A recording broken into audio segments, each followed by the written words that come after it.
Greetings comrades, Multi-Game Master 1 reporting in, and welcome to my 100% Let's Plays. This time I will be playing Portal 2. As you guys may have guessed by now, Portal 2 is the sequel to Portal 1, so expect this to be another first-person puzzle platforming game. This game was developed and published by the Valve Corporation, was released in April the 19th of 2011, and is available on multiple systems: Microsoft Windows, Mac OS X, Xbox 360, and PlayStation 3. Like before in Portal 1, I will be playing the Xbox 360 version of this game and will show off the single player and co-op player campaigns. To complete this game 100%, it's pretty much the same thing as before back in Portal 1, you just have to go through the whole entire game and worry about nothing else. That's pretty much it. I'm looking forward to LPing this game after playing this numerous times and seeing a bunch of LP videos of this on YouTube. These two things just really inspired me to create my own Let's Play of this game, and I hope you guys are excited about that as well. Just let me know in the comments below how you guys feel about this game and me LPing it. Now, as soon as we create a save file, we can go ahead and get started. Here we go. Also, we have these loading screens, and during editing I'm going to cut these out, but for now I'm going to show you these only once.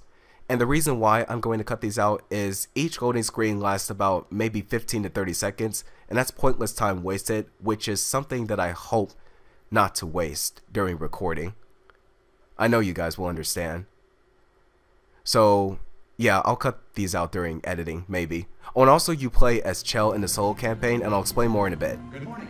You have been in suspension for 50 days. In compliance with state and federal regulations, all testing candidates in the Aperture Science Extended Relaxation Center must be revived periodically for a mandatory physical and mental wellness exercise. You will hear a buzzer. When you hear the buzzer, look up at the ceiling. Okay, so we have to look up at the ceiling. Good. You will hear a buzzer. When you hear the buzzer, look down at the floor. I'll explain about the controls in a bit. Good. This completes the gymnastic portion of your mandatory physical and mental wellness exercise. Huh. There is a framed painting on the wall. Please go stand in front of it. Okay then. This is art. You will hear a buzzer. When you hear the buzzer, stare at the art. I am staring at the art, you idiot. Jeez. You should now feel mentally reinvigorated. If you suspect staring at art has not provided the required intellectual sustenance, reflect briefly on this classical music. Oh, that's good music. Oh, really? Good. Now please return to your bed. Wait, that's it? That's the exercise for the day? Well, okay, I guess we can head back to bed. But before we do, I want to explain the controls for Chell. You can use the left analog stick to move around, the right analog stick to look around, the A button to jump, the B button to duck, and the right bumper to zoom in and out if you want to look at objects from afar. And you can also press the X button to interact with certain objects. Now, I mentioned earlier that you play as Chell, and this is the reason. Back in Portal 1, when Chell destroyed the Aperture Science Laboratories and GLaDOS herself, she unfortunately was dragged back inside by a party associate robot, which hasn't been seen in the Xbox 360 version but has been seen in the computer version. And as a result, she remained in suspended animation for many years. So that's the reason why you play as Chell, and it's also the reason why you see things much more differently than what they were before. With that said, let's return to bed and prepare for whatever else may lie in the future. Good morning. You have been in suspension for 9 what? This courtesy call is to inform you that Anyone in Huh? there? subjects should vacate the enrichment Hello? center immediately. Hello? You gonna open the door at any time? Oh, I think someone's at the door. Maybe we should go answer it. Relaxation. I'm coming. Ah! Oh God, you look good. Looking good, actually. Are you okay? Are you? Don't answer that. I'm absolutely sure you're fine. There's plenty of time for you to recover. Just take it slow. Please prepare for emergency evacuation. Stay calm. Stay calm. Prepare. That's all I'm saying. Prepare. It's all fine. All right. Don't move. I'm gonna get us out of here. Oh, you might want to hang on to something. Word of advice. Up to you. I hope you know what you're doing. Also, that robot's name is Wheatley. Whoa. You all right down there? Can you hear me? Hello? Yes, I can hear you, Wheatley. Loud and clear. Most test subjects do experience some cognitive deterioration after a few months in suspension. Now, you've been under for quite a lot longer, and it's not out of the question that you might have a very minor case of serious brain damage. Very minor. Don't be alarmed, all right? Although if you do feel alarmed, try to hold on to that feeling, because that is the proper reaction to being told that you've got brain damage. Do you understand what I'm saying at all? Does any of this make any sense? Just tell me, just say yes. Well, that's a problem, Wheatley, because if Chell has brain damage, she can't speak. But let's try to speak. Okay, what you're doing there is jumping. You just jumped. But never mind. Say apple. Apple. Okay, I'll try. Okay, you know what? That's close enough. Just hold tight. All reactor core safeguards are now non-functional. Please prepare for reactor core meltdown. Okay, get ready for a ride, guys. Okay, look, I wasn't going to mention this to you, but I'm in pretty hot water here. How you doing down there? You still holding on? Yes? The reserve power ran out, so of course the whole relaxation center stops waking up the bloody test subjects. Whoa. Hold on, this is a bit tricky. And of course, nobody tells me anything. No, why should you tell me anything? No. Why should I be kept informed? You know, about the life functions of the 10,000 bloody test subjects I'm supposed to be in charge of. 10,000? Why? It's close. Can you see? Am I gonna make it through? Have I got enough space? You better hope so. Just gotta get through here. Okay, I just gotta concentrate. You do that. And whose fault do you think it's gonna be when the management comes down here and finds 10,000 flipping vegetables? I don't know, but you should concentrate. Right, see, no, I hear that one. I hear that one. Oh my god. Okay, listen, we should get our story straight, alright? If anyone asks, and no one's gonna ask, don't worry, but if anyone asks, tell them as far as you know, the last time you checked, everyone looked pretty much alive. Alright? Not dead. No promises, Wheatley. Okay, almost there. On the other side of that wall is one of the old testing tracks. There's a piece of equipment in there that we're gonna need to get out of here. I think this is a docking station. Get ready. Yes, because it's clearly labeled docking station. Good news. That is not a docking station. Oh, it's not? There's one mystery solved. I'm going to attempt a manual override on this wall. Could get a bit technical. Hold on. And by technical, you mean destructive? Almost there. Remember, you're looking for a gun that makes holes. Not bullet holes, but don't worry, you'll figure it out. Seriously, do hold on this time. I get it, Wheatley. Oh!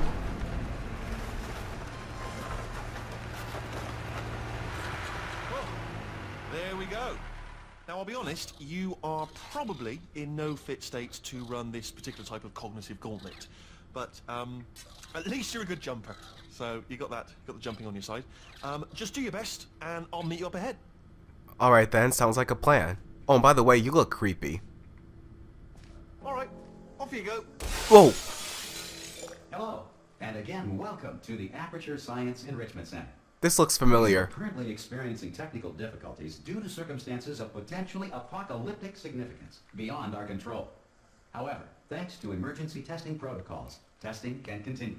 These pre-recorded messages will provide instructional and motivational support so that science can still be done, even in the event of environmental, social, economic, or structural collapse. The portal will open and emergency testing will begin in 3, 2, 1.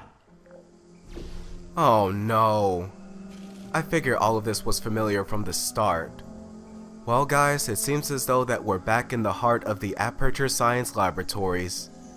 Well, at least we can look on the bright side. A certain someone, GLaDOS, is dead. Cube and button-based testing remains an important tool for science, even in a dire emergency. If cube and button-based testing caused this emergency, don't worry. The odds of this happening twice are very slim. That's good to know. Okay, so this first tutorial test is pretty much simple to figure out. Just place the cube on the button. But before we solve the test, I want to tell you guys something that I should have mentioned a long time ago. The timeline for Portal 1 is established between that of Half-Life and Half-Life 2, whereas the timeline setting for Portal 2 is after Half-Life 2. I've never really played Half-Life or Half-Life 2, but this is just something I researched. So that's a rather interesting note, and it explains why things were the way they were back then and why things are the way they are now. Okay, so test completed. Door opens with the slight malfunction. Please note the incandescent particle field across the exit. This Aperture Science Material Emancipation Grill will vaporize any unauthorized equipment that passes through. This is the Emancipation Grill that they're referring to. Okay, so with that test complete, we can move on to the next one. And after you complete a test, you get another loading screen like this. Like I said before, during editing, I'm probably going to cut these out because it's so much time wasted. If you feel liquid running down your neck, relax, lie on your back, and apply immediate pressure to your temples. You are simply experiencing a rare reaction in which the Material Emancipation Grill may have emancipated the ear tubes inside your head. That sounds rather painful. Okay, first test, here we go. So the first thing we have to do is to get that cube. We press the button to activate that portal over there, and then go through this portal over here, grab the cube, and then take it back with us. Now we need to place it on the button, so we need to press this button over here, then make our way back inside the portal, place the cube on the button, and then lastly, to make our way for the door, we press this button over here, and voila, we are at the exit. Good. Because of the technical difficulties we are currently experiencing, your test environment is unsupervised. Before re-entering a relaxation vault at the conclusion of testing, please take a moment to write down the results of your test. An Aperture Science Reintegration Associate will remind you for an interview when society has been rebuilt. Yeah, if that ever does happen. Oh, also guys, one thing to note, this game is longer than that of Portal 1, so for your enjoyment, I'm going to make each episode at least 15 to 20 minutes. And you guys are going to see that it will be much longer than Portal 1. Alright, let's move on to the next test. If the Earth is currently governed by a manner of animal king, sentient cloud, or other governing body that either refuses to or is incapable of listening to reason. That's rather odd. Oh, we got a picture here. Let's see. We have humans. Oh, that doesn't look good. It seems as though that a lot has happened over the years. Maybe the world had been taken over by robots or something. Okay, let's move on to the next test because we really need to make our way out of here. Hey, you made it! Wheatley? There should be a portal device on that podium over there. There you are. I can't see it though. Maybe it fell off. Do you want to go and have a quick look? That podium over there? Okay, I'll take a look. It's alright. No! Hello? Can you see the portal gun? No? Also, are you alive? That's important. Should have asked that first. Do you know what I'm going to do? I'm going to work on the assumption that you're still alive, and I'm just going to wait for you up ahead. I'll wait 1 hour, then I'll come back, and assuming I can locate your dead body, I'll bury you. Alright? Brilliant. Go team! See you in an hour, hopefully. If you're not dead. Alright then, Wheatley. Well, it's a good thing this water doesn't kill us. It's not even that deep. Okay, so let's find the portal gun. Here it is. Now we can make our own portals. But before we head on, look at the graffiti on the walls there. Chell, GLaDOS, the Cube, other humans. A lot must have happened over the years. I wonder who took the time to make all this. Anyway, let's keep moving forward, because like I said before, we really need to bust our way out of here. Try to seek some freedom. Well, I've never been in an office workspace before. At least not in Portal 1. Some emergency testing may require prolonged interaction with lethal military androids. Rest assured that all lethal military androids have been taught to read and provided with one copy of the Laws of Robotics to share. Well, I don't see any military androids around here, so I guess we're fine for now. Oh, and I think I forgot to mention that I turned on the subtitles so that way you can understand what certain characters in the game are saying, like before in Portal 1. Okay, so this test is as good as solved. Good. If you feel that a lethal military android has not respected your rights as detailed in the Laws of Robotics, please note it on your self-reporting form. A future Aperture Science Entitlement Associate will initiate the appropriate grievance filing paperwork. I'll keep that in mind. Oh wow, this place is really wrecked. And also there's so much trash all over the place. I guess some people really haven't taken the time to reconstruct the Aperture Science laboratories. It is a really big facility though, even one that extends further down the earth. This next test is very dangerous. To help you remain tranquil in the face of almost certain death, smooth jazz will be deployed in 3, 2, 1. Oh, I love this song. Let's dance, guys. This is definitely good to listen to while you're testing. Oh, come on, really? Did that seriously just have to happen? Even when I was in the middle of dancing? Whatever. We have a laboratory to bust out of, so let's just forget about that and move on. Okay, so pop a portal down there, and then drag the cube up here, place it on the button, and we can proceed. Let's see, next test. Pretty good shortcut. Okay, second verse, same as the first. We have to find 2 cubes and place them on the buttons. You guys will initially think that the tests are like the same ones that we have seen before in Portal 1, and that is true, but trust me, things get much more different as we progress further into the game. Just trust me on that. Okay, so that was weird. Great work. Because this message is pre-recorded, any observations related to your performance are speculation on our part. Please disregard any undeserved compliments. Also, guys, me being interrupted by characters in the game, such as robots, they are unintentional, so I apologize for that. Just blame the characters in the game if I do get interrupted. Let's see, drawing here, unreason, looks like a bunch of math jargon. Well, whatever. Let's just keep going from here. Let's see. I think this episode has been going on long enough, but we'll make time for one more test and then I'll end the episode. Okay, here we go. If the Enrichment Center is currently being bombarded with fireballs, meteorites, or other objects from space, please avoid unsheltered testing areas wherever a lack of shelter from space debris does not appear to be a deliberate part of the test. Okay then. Oh, another drawing. Or picture, rather. It's just humans walking along. Pretty cool.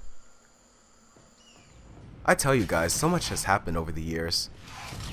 It's too bad Chell wasn't around to see it all. Okay, let's see what we have here. We have a button that means we have to find a cube. Let's press this. Oh, and also, in certain parts of the test, you will create a checkpoint and the game will be saved. So every time you die, you will restart at the checkpoint. Why can I not get that cube over there? Maybe if I get closer. There we go.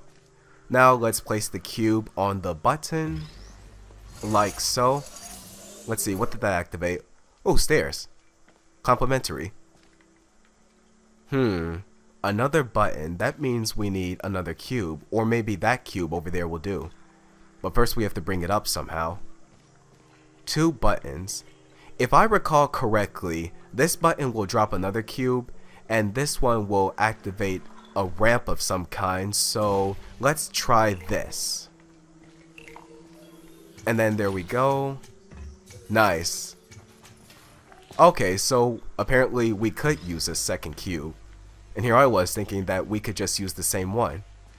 It's been a while since I played this, guys, so if I get stuck at certain parts, or if something doesn't make sense, just bear with me. All will become clear shortly. Well done. The Enrichment Center reminds you that although circumstances may appear bleak, you are not alone. All Aperture Science personality constructs will remain functional in apocalyptic, low-power environments of as few as 1.1 volts. That's rather interesting. Because if that were the case, the local security cameras around the Aperture Science laboratories would still remain operational, but that's not happening. We have so much more of the Aperture Science laboratory to explore, but unfortunately, given the fact that I'm out of time for this episode, I'm going to end things off here. Thank you guys so much for watching part 1 of Portal 2. If you enjoyed it, please give it a like, comment, possibly mark it as a favorite, and share with your other friends. And I'll see you guys in part 2 of Portal 2. This is Multi Game Master 1, over and out.